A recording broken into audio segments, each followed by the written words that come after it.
Ayun, muli. Muli nagbabalik po ang inyong lingkod. Ayan, mega love shout out sa inyo lahat. Ayan. Dito sa ating topic, ito ay, ayan, anong nangyari kay Starrocks? At parang nag-over the pakod kaya tayo Starrocks. Ayan. Pero ito po ay wag naman po mangbabas at hindi naman ako nagki-create ng bashing. Dahil ito po ay na-reaction na rin ni Jubilito at si Starrocks nga po ay ini-vlog niya ang beneficiary o ang napabahayan o ang beneficiary ni Ruel of Malalag. So, ang alam ko ay bawal po ito na ang mga Kalinga partners ay lumiban sa balwarte po ni Ruel of Malalag. I-clear nyo, pwede kayo mag-comment. Baka may mga ibang reactor dyan, pakiclear lang din. Pero na-reaction na ito ni Jubilito. Marapat po ba talaga? Kasi may nagbabas, may nagtatanong dito, nagpaalam ka ba? Yan, ganyan, ganyan. Ini-vlog ni Starrocks ang isa sa napabahayan ni Dodo. Pero may gagamitin tayo siyempre, yung video clip. Mawalang galang kay Starrocks, ano po. At siyempre, nagkakaroon ng bashing dito sa live, sa ano ni Jubilito. And dito rin sa iyo ay may ilan. So, eto na. Sabi nga, teka, sorry guys, ayan. At ang sabi nga ay kung ikaw ba raw ay nagpaalam, pero wala pong nabanggit si Starrocks na paglilinaw na siya ay may basbas ni Dodong. So maaaring ito ipag-umpisahan na naman po ng hindi pagkakaunawaan. Dahil ito po ay beneficiary ni Dodong, pero pinuntahan mo, nibablog mo, pero para sa akin okay lang siguro kung may vlog ka, tulungan mo din. Kaya lang wala pong dala si Star. Hindi man lang nagbigay kahit sa ilong bigas or kahit 500 pesos. Pero ganun pa man, wag pong magbabasa. Ito ay ano ko lang. Ito lang, ito. Para maliwanag, ano po? Yan ang mga kaling. Pabahay po ni Ruel, mga kaling. Isa sa mga beneficiary po ito ni Ruel. Ayan, malinaw naman na sinabi ni Starrocks, pabahay ni Ruel, isa sa mga beneficiary. Ayun na nga to. Ito nga, yun na vlog niya. Ang akin lang, kay Starrocks, marami pwedeng i-vlog, boss. Marami, maghanap lang kayo dyan na talagang mas lamang yung talagang halos hindi makaugapay sa hirap ng pamumuhay ang ating mga kababayan dyan sa Bicol. Maraming pwedeng i-vlog. Pero alin yung natulungan na napabahayan na ni Dodong, yung ipa-vlog ninyo, parang lang sa akin, siguro mas deserve na i-vlog mo ang ibang mga beneficiary, ang ibang mga kababayan natin na naghihirap. Hindi yung kung alin yung napaviral na, natulungan na, napabahayan na, doon magpa-vlog. Pero ang pagkakaalam ko ay bawal na kayo ay lumiban sa balwarte ni Dodo. Teka muna, pakinggan po muna natin, ano po? Yung scout ni Kalingap Gilbert. Scout, anong gusto mong sabihin kay Kalingap Gilbert at Mabak? Scout ni Kalingap Gilbert and then refer kay Dodong and pinabahayan ni Dodong, ito namang vlog ni Starrocks. Kung nagigipit ang ating mga kasamang Kalinga partners na nagigipit kayo sa may iba-vlog, ang dami po pwede may vlog. Pero para sa akin siguro, para walang maiwasan na kaguluhan, maiwasan ng mga issue sa pagitan po ni Dodong at ng Kalingap ay alam natin hindi nakalingap si Dodong. Ang kalingap siya, kaya lang hindi, may sarili siyang community. May sarili siyang mga kasama na hindi sila nakikihalubilo dito sa Kalingap. At ang pagkakaalam ko, binawalan na reaksyonan itong sila Dodong, binawalan din na ang mga vlogger ng Kalingap ay lumiban, pumunta kila Dodong o maki-vlog. Iyon ang pagkakaalam ko. Kapanood niyo to. Hello po. Kanya, may bahay na kayo yan. At salamat kay Ruel. Maraming salamat sa iyo, Kuya Gilbert, at na-scout mo kami. At sa iyo, Kuya Starrocks, maraming salamat sa inyo. So, ang pinasasalamatan dito ay si Dodong, si Gilbert na siya naka-scout. Tomorrow, Wait, may ads. Ayan, nawala. Ito. Tuloy. Kalinga po. Ayan, mga Kalinga po, sabi niya. Pabahay po. Nila Ruel. Ayun. Beneficiary ni Dodong, pinabahayan ni Dodong, tapos binablog mo din. Ano kaya masasabi ng ibang viewers? Hindi kaya aalmahan ito? Pero may mga nagko-comment na po mangilan-ngilan. Pero sabi ko nga, pagkakaalam ko ay bawal po ito. Pero may mga nagko-comment. Ano po, Ayan, ang sabi po, Starrox, ready ka na, babatikusin ka na naman ng mga reaktor na paupod-upod lang. Ano yun? Paupo-upo lang. Tapos, di mo na alamin behind the story, babalahurain ka na lang. Good luck sa'yo. Ikaw na naman content ng mga reaktor. Panigurado yan. Yun ang sabi. Pero si Jubilito po ang unang nag-content dito. Ayan. Pero ayun, panoorin po natin yung kay Jubilito. Pero pagkakaalam ko po talaga ay bawal. Yun lang ang alam ko. Pero kung ito naman po ay okay na at hindi naman na ipinagbabawal, ay wala naman na problema. Pero maiwasan dahil may ibang mga hindi alam, ay baka almahan at lalo pat kung iba ang kanilang pagkakaunawa at pagkakaintindi. Pero sabi ko nga, kung sa kayo ay nagigipit na sa mga tinutulungan, tutulungan nyo or makakuha kayo ng beneficiary, marami po na pwedeng i-vlog. And yung sana din na pagpunta dito ay mas maganda, no, kung halimbawa may dala kang 1 kilong bigas o kahit naman lang mabigyan ng kahit 200, iyon lang. Pero wala tayong nakita ng ganun pa man, ay baka po mamaya ay masilip or mapuna po ng iba na kayo ay nag-over the bakod, ay maiwasan para hindi magkakaroon ng mga katanungan. Umpisa pa lang din ay lilinawin na mawalang galang, ako po ay pinayagan pero wala namang nabanggit na ganon. Man lang sinabi na mawalang galang, napadaan lang ako at na-vlog ko na, natuwa lang ako. Pero yun na nga, ang akin lang dito, baka may ibang makakapuna pero na-reaction na nga ito ni Jubilito at tingnan nga natin yung reaction na dito ni Jubilito. Kasi minsan dito nag-uumpisa ang mga hindi pagkakaunawaan. Pero kung sa part ko naman, kaya ko namang unawain yan. Kaya nating intindihin yan at siyempre si Starrox ay Kalinga Partners, so nandyan siya at tayo naman ay reactor din po ng Kalingap, ay siyempre kakabigin natin si Starrox. Kaya nga lang minsan hindi natin maiintindihan yung baka yung sasabihin ng iba ay masasaktan tayo, pero ito, pakinggan natin yung kay Jubilito.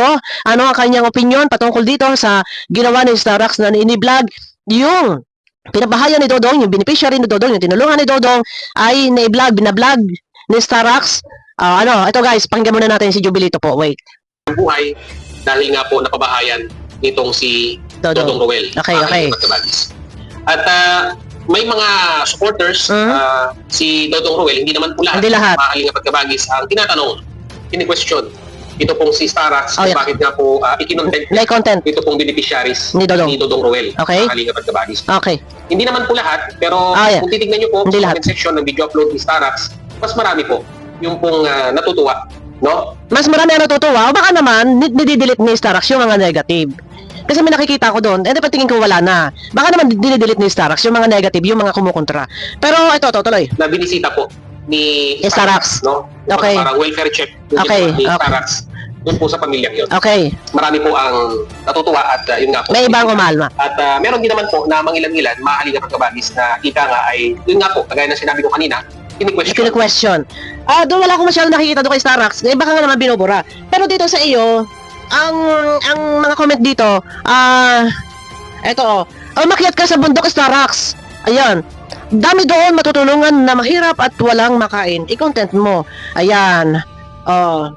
Ang sabi pa na iba, wala naman yung problema kay Dodong. As long, parehas lang ng mga dikhain, hindi madamo si Dodong. Yes, wala naman po problema kay Dodong kasi mabait naman po si Dodong. Yung iba po, yung mga supporters po ni Dodong ang aalma dito. Pero kahit naman po, labag ito kay Dodong. Pero sabi ko nga po, por respeto, dahil alam nating lahat na hindi nga pwedeng mapasok yung kanya dahil meron tayo dito sa atin sa Kalinga.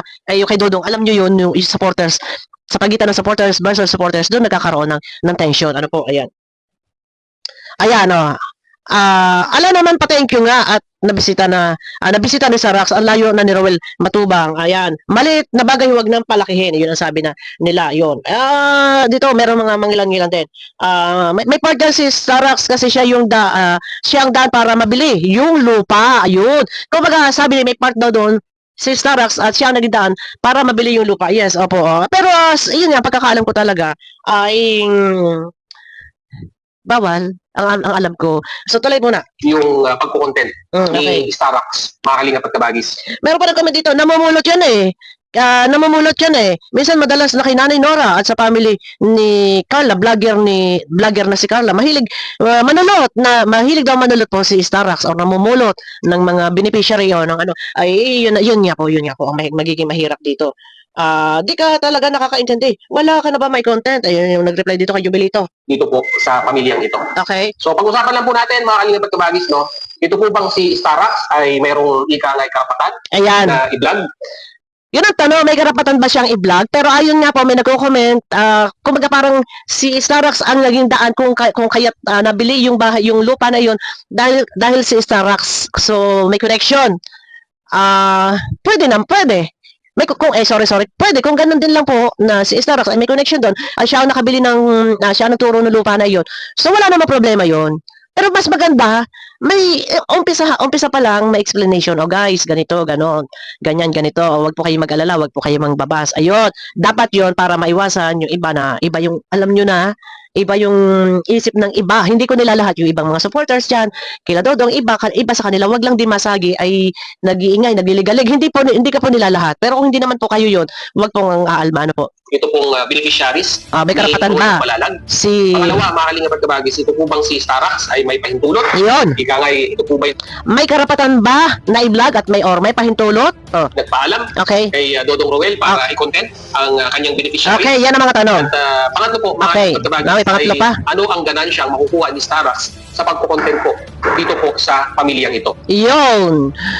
May basbas ba na sa pag-vlog niya doon? O nagpaalam ba? O anong ganansya ni Starax? At ano rin ang ganansya nung isang pamilya na inibablog? O, ayun. Mga kalingap at Tuloy. kabagis. So una, tingnan natin, ano po ba ang punot dulo? Ayun. No? Kasi kung titingnan natin, mga kalingap at kabagis, no? Base po sa aking pagkakaalam, Okay. si Starax at si Kalingap Gilbert Ay. ay kasama po, no?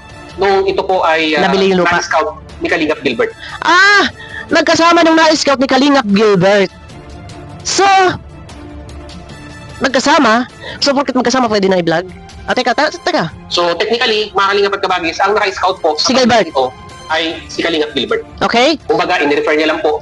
In-refer kay Dodong. So, magkasama si Gilbert at si Starax that time na na-scout. So, in-refer kay Dodong. So, ngayon, ang scouter ay si Gilbert o si Starax. Dalawa sila. Na-scouter. Pero nasa Kalingap si Starax. Na kay Dodong si Gilbert. So, ano yun? Collaboration? Ano yun? Sosyo? Teka. Kay Roel Malalag, para ika nga ay mapabahayan at Okay. mas ika nga ay mapaigting yung pong pagtulong, no? Mga kalingap Okay. at kabagis, no? Ayun. Pero nung mga time na binibisita po ni Kalingap Gilbert ang pamilyang ito sa ilalim po ng tulay, no? Ay kasama po ito pong si Starax. Ayun. So, ibig sabihin si Starax ay may connection sa scouter and kay sa pamilyang napabahayan. So, kaya inibablog. So, pwede na ba yun? Yun lang yung tanong ko. Dahil si Starax ay nasa Kalingap and ibang baluarte, si Gilbert, dito siya kay Dodo. So, sa madaling salita, dalawa sila scouter, magkasama. Nang ito ma-scout yung pamilyang ito and in-refer nga ni Gilbert kay Dodong. So, dalawa sila. Kaya nga lang, si Starax, si Kalingap, si Dodong, ay doon kay Roel. So, paano ang sistema? Allowed na rin ba siya na mag-vlog? Pero, magkaiba ang baluarte. Baluarte ni Dodong yun, baluarte ng Kalingap to. So, hindi kaya magkakaroon doon ng tension sa pagitan ng mga viewers sa Kalingap, viewers ni Dodong. Lalo pat kung yung iba hindi alam ang kwento. Yun ang mahirap doon. Kung hindi nila alam na si Starax ay kasama sa pag-scout, that time nang na-scout yung pamilyang ito, kung hindi alam at ang mas kilala, ang naka-scout ay si Gilbert, maaari talagang nabas dito si Starax. So, ano ang dapat gawin? Dapat, kung ito man ay napabahayan na o naibablog, dapat kung naihahayag doon sa vlog ni Gilbert na ihahayag sa vlog ni Dodong na ang scouter dito ay dalawa, si Starax at si Gilbert, ay maganda. Pero kung manggagaling mismo kila Starax na pangungunahan nilang i-vlog-vlog yan at walang alamang iba, doon magkakaroon ng hindi pagkakaunawaan, lalaot. Kung patuloy na iba-vlog, hindi lang ngayon sa mga susunod pang araw. O tuloy. Hindi na lang po natin alam dahil nga po may rules, di ba? Na Ayun. scout mo, vlog mo. Iyon nga po, scout mo, vlog mo. Pero kung ang pagkakaalam, halimbawa ikaw po na kay Boss Jubel, nabanggit mo na magkasama si Gilbert at si Starax nang ito'y na-scout. So paano yun? Dalawa sila? Sosyo sila? Dito sa pamilyang ito, sila dalawa ang scouter. So may rules scout mo, vlog mo sa atin. Ewan ko lang kung may rules din doon. Pero kung ano yung ating rules, dapat dala-dala natin ito kahit saan tayo magpunta. O tuloy. Natin alam kung si Starax at si Kalingap Gilbert po ay may pag-uusap Ayun. na pinahihintulutan ni Kalingap Gilbert. Ayun ang maliwanag. Hindi alam natin kung si Starax at si Gilbert ay may pag-uusap na pinahihintulutan ni Gilbert si Starax na i-vlog yun.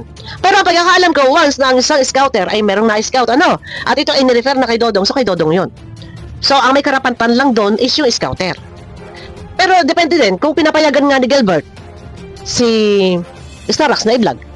Pero kung ganun pa man, sige, papayagan, pero yun nga, mas maganda rin sana kung pagpunta doon ni Starax, may dala kahit 1 kilong bigas or mabigyan ng pabiling ulam, siguro mas okay yun. Kaya lang, wala siyang dala. So, ayun na, kung pinayagan. So, sabi nga ni Jubilito, wala tayong alam. Yun ang problema nga. Na kumbaga parang representative, napasyalan ika nga. Dahil nga po nagkataon na nandun na rin naman po sila. Ayun. Dahil kung mapapansin po ninyo sa video, mga Kalingap at Kabagis, yung dalawang pabahay po ng Kalingap, na beneficiaries po ng Kalingap, ay halos kapitbahay lamang po. Ayun, hindi na tayo magpapakahaba. At ang kabuuan video ay dito nyo po mapapanood kay Jubilito yung kanyang mga explanation. Ang akin lang po dito ay mas maganda sana sa intruhan na liwanagan na, guys, ako ay binasbasan ni Gilbert na i-vlog. Total, ako na may nandito na din. Yung mga ganong tipo, nasa ganun wala ng tanungan. Kaya nga ang sabi nga ni Jubilito dito, ang tanong, binasbasan ba, pinayagan ba? Kaya, or anong karapatan nga ba? So, yun nga, kung sa karapatan, may karapatan nga ba si Starax na i-vlog ito pamilyang itong napabahayan ni Dodong? Dahil ito daw ay nung na-scout ni Gilbert ay kasama si Starax. So may connection si Starax. And yung daw bahay, ayon sa nag-comment, yung daw lupa ay nang mabili si Starax daw ang naging daan. Pero nasa Kalingap, paano po yun? Paano po yun? Ang alam ko, bawal pumasok sa balwarte nila. I mean, against nyo na yun, kung ano ibig sabihin na i-vlog, yung mga binablog nila, yun ang pagkakaalam ko. Pero mas maganda, kung mas maliwanagan. Para sa ganun, wala namang problema. Pero ganun pa man, sa akin naman, wala namang problema yan. Kasi si Starax ay dito sa Kalingap, so na-vlog yun, no problem yun. At tanong, yun nga, kung meron mga aalma pa, ay ilang oras na itong upload ni Starax, ay ayun lang po. Para sa mga hindi nakakaalam, ayan, so malinaw, nang may scout, nang ma-discover itong pamilyang ito, ay kasama daw po si Starax nang iyan ay may scout ni Gilbert. At inirefer nga ni Gilbert kay Dodong itong pamilyang natulungang iyan. So, ibig sabihin, si Starax ay may connection dyan. So, pwedeng mag-vlog si Starax kahit siya ay may basbas ng isang scouter na si Gilbert. Ay hindi ba't ang pagkakaalam ko, bawal pumasok, bawal mag-over the backhood? Mas maganda, may linaw. Yun, nagkakaliwanagan. Pero ang kabuuan video, ang explanation ni Boss Jubilito, hindi ko na po ipaparinig. Mas marapat po na doon nyo nalang panoorin sa kanyang video. Nang sa gano'n naman po, ay syempre, hindi naman po lahat ng kabuuan video ipiplay ko dito. Bilang pagsuporta, puntahan po natin sa kanyang YouTube channel. Yun, mas maganda na maliwanag. Ano ang karapatan at may basbas ba siya? Dito nyo po mapapanood ang kabuuan video. Huwag mambabahas, guys. Ito akin lang, opinion. So, hindi ko na pakakahabaan ng video. Mas maganda yung mga paliwanag ni Boss Jubilito ay dito nyo nalang po mapanood sa kanyang video. At meron po siya dito 2,319 views sa loob ng 8 hours ago. Ayan, po. So, yun lang. Kasi, ang pagkakalam ko ay bawal, pero kung meron naman siya dyan, na sosyo siya, or kasama siya sa nag-scout, at kung may basbas, wala namang problema yun. Basta nagkakaintindihan at sa umpisa sa bungad pa lang dapat naliwanagan nang wala nang mga tanungan. Abangan nyo ko guys sa aking next video. May galab shoutout, pakiclick naman po ng thumbs up. Ayan, bye-bye na po.